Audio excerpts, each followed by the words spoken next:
По потврдените информации дека владините партнери започнале да ги поделат меѓу себе и научно-образовните институции, како што е Институтот за духовно и културно наследство на албанците, за кој тие одлучиле да му се додели на ДРДПА, денес сакаме јавно да поставиме неколку прашања. Ако на ваков начин ги поделувате научно-образовните институции, на кого му паднала ждрепката да ја раководи Македонската академија на науките и уметностите? Ако на ваков начин ги поделувате научно-образовните институции, кој владин партнер ќе раководи со Универзитетот Свети Кирил и Методи? Ако на ваков начин ги поделувате научно-образовните институции, кој огранок од ДУИ или од ДРДПА ќе раководи со Универзитетот во Тетово? Ако на ваков начин ги поделувате научно-образовните институции, кој огранок од СДСМ, од ДУИ или од ДРДПА ќе раководи со Институтот за македонски јазик?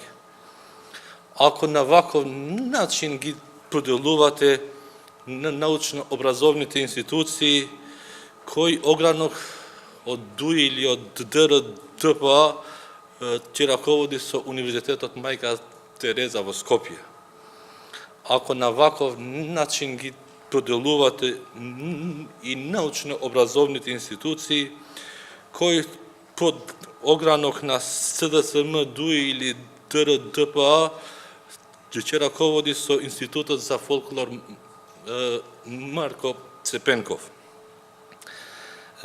Ако на ваков начин ги поделувате научните и образовните институции, кој под огранок на СДСМ, ДУИ или од ДРДПА ќе раководи со Институтот за македонска книжевност? Ако на ваков начин ги поделувате научно-образовните институции, кој под огранок на СДСМ, ДУИ или ДРДПА ќе раководи со Институтот за социолошки, правни и политички прашања? Почитувани граѓани, ова е новиот стандард што го поставува оваа влада.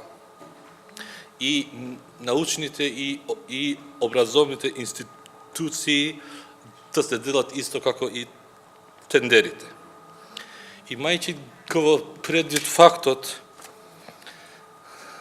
дека ова е крајна политизација на научно-образовните институции, движењето ПЕСА го осудува овој чин, оквалификувајќи ја како реприза на поранешните сцени во Македонија, а за жал денес дел од оваа игра стана една партија која до вчера го обвинуваше ДУИ за вакви чекори, а тоа е ДРДПА.